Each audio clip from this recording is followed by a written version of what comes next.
Welcome to episode number 3 here on the Traders Improve podcast. And today I will answer the question, when does a trading strategy loses its edge and how do you stay relevant in the markets?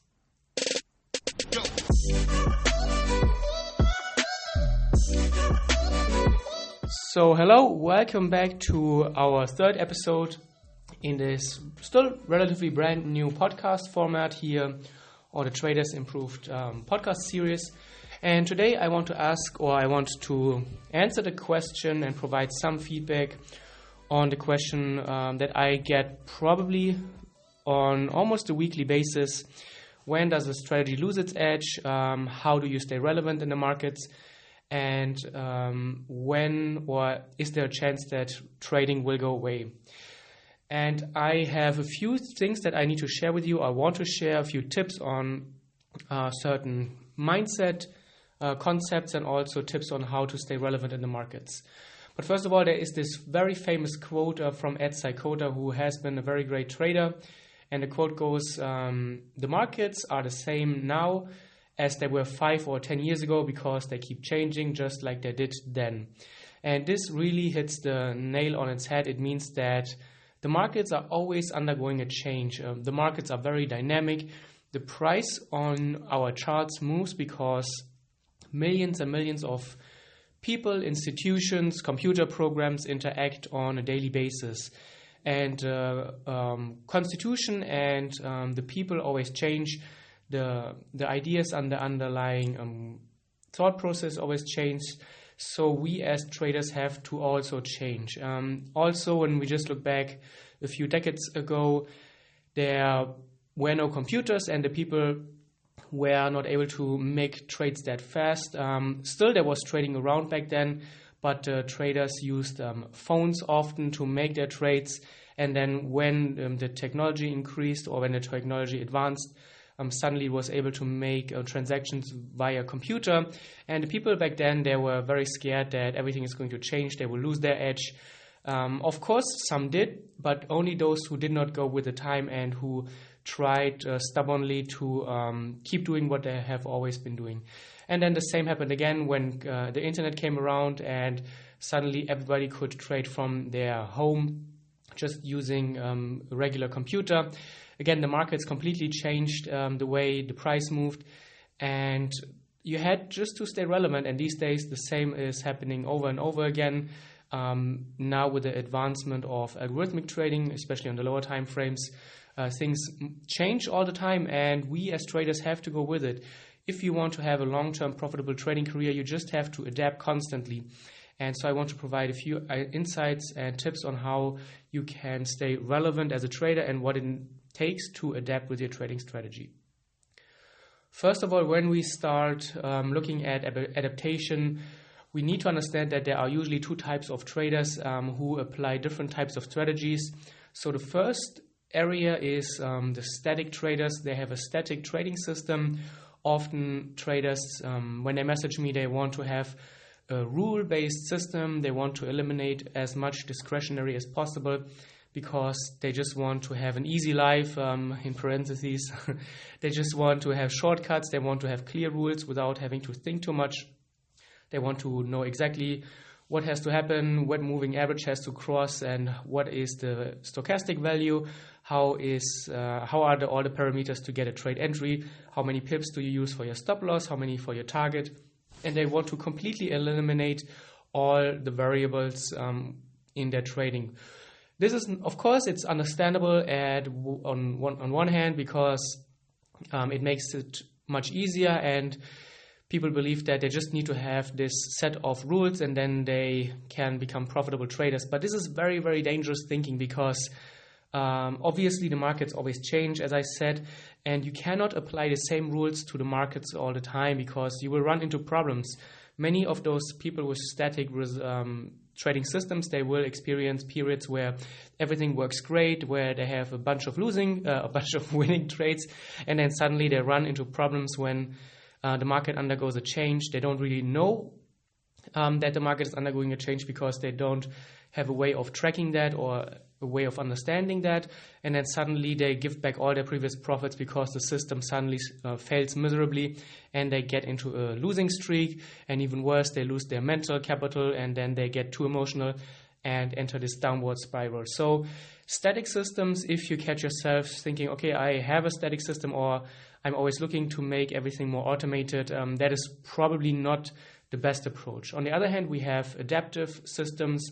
My trading strategy is very, very adaptive.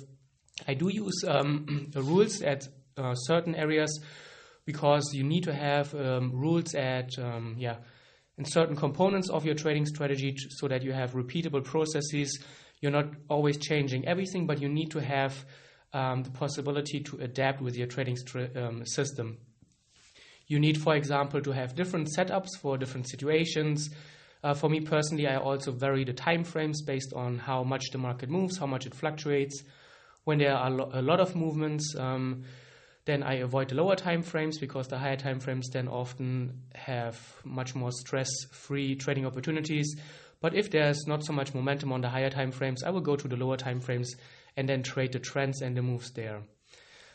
This is very, very important, and adaptive strategy always, it changes slightly based on the market conditions, but it's not a big change. So you're not every week completely changing everything, but you're just adapting with certain components, as we will see shortly. And what happens with the traders who fail to adapt? There are certain things the traders do and say or think. First of all, many traders look to blame other outside circumstances. They will blame their brokers for stop hunting. They will blame algorithmic traders. They will blame insider trading and the big players. And blaming other people or other circumstances is very bad because it makes the trader, on one hand, feel like he is helpless, he's the victim, and this is very dangerous because you have to understand that as a trader, you are always in control of how you trade, which trades you execute, and blaming other people or outside circumstances is very, very dangerous because you give away also a lot of responsibility. You try to push the responsibility away from you, and that's very dangerous for long-term growth because you have to accept the responsibility in order to growth. Also, what people do who fail to adapt, they're looking often for confirmation bias, or they act based on confirmation bias, which means that they only look for information that confirms their trading idea. They completely often avoid taking in the input that would suggest that their trading strategy is probably not working, or it just needs to adapt a little bit and it needs to go needs to undergo changes. So how do you adapt and how do you stay relevant? You have usually three choices. You can optimize your current setups and your current strategy, which is often the easiest part. On the second layer, you can add new setups for different types of markets. And the third option, which probably most don't like, is that you need to learn when not to trade. This is very, very powerful, actually. And I always wish that more traders would look into this opportunity instead of always trying to be in the markets. Learn when your strategy does not have an edge. Learn to distinguish between favorable market conditions and market conditions where you just need to sit out because you don't have an edge. And this is very important to protect your capital, but also protect your mental capital. So let's go through these steps or through these points one by one. And I will provide some feedback or some tips that you can apply right away. And first of all, let's talk about optimizing your current strategy. There are different things that you can do to stay relevant, to adapt, just using small tweaks instead of completely changing everything. Because system hopping is very dangerous, and the traders who try to adapt, or the traders who think their strategy suddenly is broken and is not working anymore, they easily tend to go towards system hopping, where they are always changing everything, and then they reset their learning curve and they have to relearn everything from scratch, and they might stumble over a strategy that just coincidentally just works in this current market situation, and then a few weeks or months down the road they experience the same problem again. The markets are changing a little bit, and then their strategy again loses its edge, and they start from zero again. So for me personally, when I trade the higher time frames, anything 2, 4, or 2 hour, 4 hour, or the daily time frames, I always change the Forex pairs that I trade. So I will rarely trade the same Forex pairs every week. I said in the previous podcast that I follow around 40 to 45 Forex pairs in total, but that doesn't mean that I trade 45 Forex pairs every week. Every weekend, I will sit down with my watch list and with this very detailed screening process, and I will go through each Forex pair on all the time frames that I consider trading, and I will look at the market and the conditions and I will ask myself, is the current market situation on this specific Forex pair, is it favorable or is it not? I look for technicals, how do the price moves, what is momentum structure, do we have nice momentum, do we see clearly defined technical patterns, is the market paying attention to support and resistance or not, how deep are trend waves, do we have very impulsive moves, is there a lot of volatility, and then I will make a list of, on one side there are the pairs that I really like to trade and that have good conditions, and on the other hand I have the pairs that I don't like, which have bad market conditions, which I will avoid for the next few days or sometimes even for the next few weeks. And this is one way of staying relevant. This is one mistake I see many traders make, is that they always say, which pair should I specialize in? And I really hate this question. It might be okay to ask if you are a scalper or you are on the 1 minute or the 5 minute trader, because the market conditions change quite fast on the lower time frames. You have so many candles that the market conditions always change, and sitting out on the lower time frames is much easier. You might have to sit out maybe a few hours on the lower time frames until the market is changing again. But if you are on the 4-hour time frame, for example, you only get 6 candles in a day, and if the market is in a bad state or in a state that does not work with your current system, then sitting out and waiting for the things to change can take dozens of candles, which easily means that you have to sit out for a few days. So if you trade anything higher than the 1 hour or the 2 hour, I really recommend that having such a screening process where you ask yourself, is this a good chart or not, and then keep the charts relevant and filter out the ones that work for you and that don't. And the second part is then you need to also adapt with your variables in your trading system. Mainly this is, how do you set stops and targets, and how do you manage your trades? For example, when you see that the market has, or the Forex pair that you want to trade has good technicals, but the candles are a little bit larger than usual, they have more wicks than usual and longer wicks, then you usually want to set your stops a little bit wider as well. You don't want to have a strategy where you always have the same amount of pips for a stop loss or a target regardless of the market situation. So look for volatility, look for maybe the average true range, and look for how much the price fluctuates, and then adjust your stops and your targets based on that. This is a very, very important point.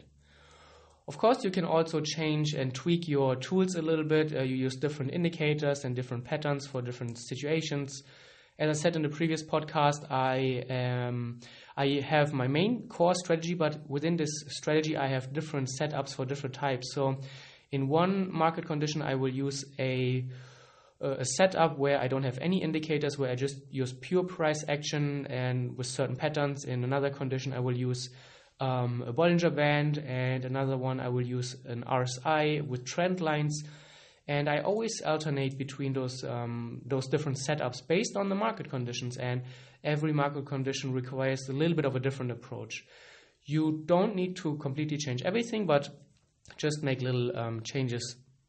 It's the same when you are trying to build a house or build anything. You're not going to use your hammer in every situation. You might sometimes use a screwdriver or whatever, but you would not say, oh, a hammer is completely useless when you use it for a purpose or for a situation where it is not designed for. So you need to keep that relevant as well. And finally, also alternating between time frames, as I said, is very important.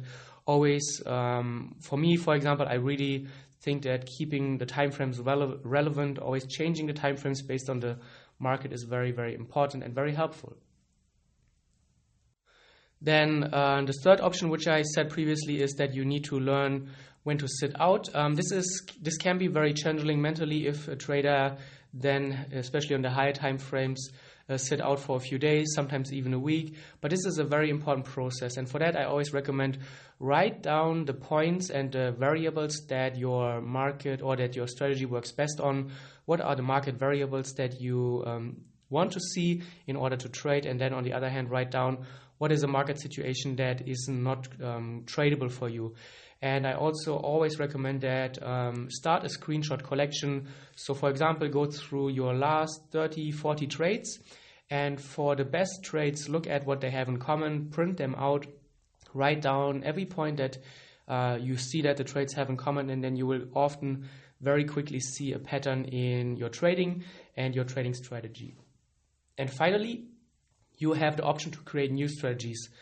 This might sound daunting, but for me personally, and I've seen for other traders, this is how trading stays fun. As for me, I've been trading Forex for 12, 13 years, and I've traded this exact same strategy from the beginning on for 6, 7 years now. And in the beginning, I just had one core strategy with one setup. But over time, I always, I recognized then other situations where my setup was not applicable, but it looked quite interesting. So I started taking notes, I started taking screenshots of situations that I kept seeing time and time again. And then over time I built rules around those new opportunities, new situations, which then allowed me to create new strategies. And that's so much fun because this is where creativity comes into trading. Trading can become very, very boring, very dull, because essentially you're doing the same thing every day. Your planning is the same, all the trades should look the same, the execution is the same, you have fixed rules, and trading can become very monotonous. But if you are a little bit getting back into this explorer mindset, where you're looking for new edges, this can then help you rediscover the fun in your trading and help you just get back this curiosity when you first started out in your trading career, which many traders often miss after a few years. And then I've seen many traders time and again that who say that trading is not that fun anymore. They just do it because it's become a habit or a job for them. And this is not a state where you want to be in. So keep it fun, keep it interesting, keep growing with your system or keep growing new systems. And that's then really, really where trading is something that you can do for the next 10, 20, 30 years, when you're always reinventing yourself and finding new ways to explore your edge on the markets. So I think this is a good point to wrap this up. A lot of practical ideas I think that you can take away, hopefully, from this podcast. And I really enjoy posting those or making those episodes where you send questions my way, and then I try to provide insights on how I deal with certain situations in my trading and hopefully help you as well. So thank you again for listening. Make sure to check out our social media channels. We are always at Tradeciety or Tradeciety on all the social media channels. And then I will catch you in episode 4 the next time. Happy trading, stay safe.